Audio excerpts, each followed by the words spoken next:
ಶ್ರೀಗಂಧದ ಗುಡಿ ಇವತ್ತಿನ ಸಂಚಿಕೆಯಲ್ಲಿ ಏನಾಗುತ್ತೆ ಅಂತ ನೋಡೋದಾದರೆ, ಈ ಕಡೆ ಹರಿ ಚಂದನನ ಆಫೀಸ್ಗೆ ಡ್ರಾಪ್ ಮಾಡಬೇಕು ಅಂದ್ಬಿಟ್ಟು ಮನೆಯವ್ರಿಗೆಲ್ಲರಿಗೂ ಅಲ್ಲಿ ಹೋಗಿ ನೀವು ನಂಬರ್ ಹಚ್ಕೊಳ್ತಾನೆ ಇಡಬೇಡಿ, ಎಲ್ಲರೂ ಬೇಗ ಬೇಗ ಸ್ನಾನ ಮಾಡ್ಕೊಳ್ಳಿ ಅಂತ ಹೇಳ್ತಾನೆ. ಆನಂತರ ಅಲ್ಲಿ ಹೋಗ್ಬಿಟ್ಟು ಅವನು ಇನ್ನೂ ಹಲ್ಲು ಉಜ್ಜುತ್ತಾ ನಿಂತಿರ್ತಾನೆ. ಅಲ್ಲಿ ಹೋಗ್ಬಿಟ್ಟು ಅವನೇ ತನ್ನ ಬಾಯನ್ನು ತೆರೆಸ್ಬಿಟ್ಟು ಬೇಗ ಬೇಗ ಹಲ್ಲು ತಿಕ್ಕಿ ಎಲ್ಲ ಮಾಡಿಸ್ತಾನೆ. ಇದನ್ನು ನೋಡಿ ಹರಿ ಹಾಗೆ ಅವರು ಅಂಥವ್ರೆಲ್ಲರೂ ಖುಷಿ ಪಡ್ತಾರೆ.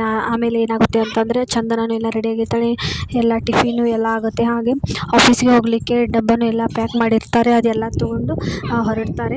ಹೊರಡಿದ ತಕ್ಷಣ ಈ ಕಡೆ ಹರಿ ಅವ್ರ ತಮ್ಮನ ಗ್ಯಾರೇಜ್ ಹೋಗ್ಬಿಟ್ಟು ಅಲ್ಲಿ ಇರೋ ಸ್ಕೂಟಿ ಒಂದನ್ನು ಪರ್ಚೇಸ್ ಮಾಡಿಬಿಟ್ಟು ಅಲ್ಲಿಂದ ಆಫೀಸ್ಗೆ ಬಿಡೋಕ್ಕೆ ಅಂತ ಹೋಗ್ತಾನೆ. ಚಂದನ ಅವನಿಗೆ ಹಗ್ ಮಾಡಿಬಿಟ್ಟು ಕೂತ್ಕೊಳ್ತಾಳೆ. ಇದನ್ನು ನೋಡಿದ ಹರಿಗೆ ಎಲ್ಲಿಲ್ಲದ ಪ್ರೀತಿ ಶುರುವಾಗುತ್ತೆ. ಒಂದು ಸಾಂಗ್ ಕೂಡ ಪ್ಲೇ ಆಗುತ್ತೆ. ಈ ಸಂದರ್ಭ ನೀವು ನೋಡ್ಬೋದು. ಆ ಪಿಕ್ಚರ್ನ ನಾನು ಆ್ಯಡ್ ಮಾಡಿದ್ದೀನಿ, ತುಂಬ ಚೆನ್ನಾಗಿದೆ ಪೇರು.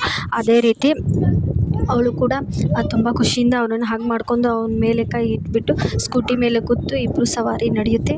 ಆನಂತರ ಈ ಕಡೆ ಚಂದನಾಗೂ ಹರಿ ಮೇಲೆ ಡೇ ಬೈ ಡೇ ಪ್ರೀತಿ ಶುರುವಾಗ್ತಾ ಇದೆ. ಇಷ್ಟ ಆಗುತ್ತೆ ಇವತ್ತಿನ ಎಪಿಸೋಡಲ್ಲಿ. ನೆಕ್ಸ್ಟ್ ಎಪಿಸೋಡ್ಗೆ ಸಬ್ಸ್ಕ್ರೈಬ್ ಮಾಡಿ. Stay tune. ಬಾಯ್.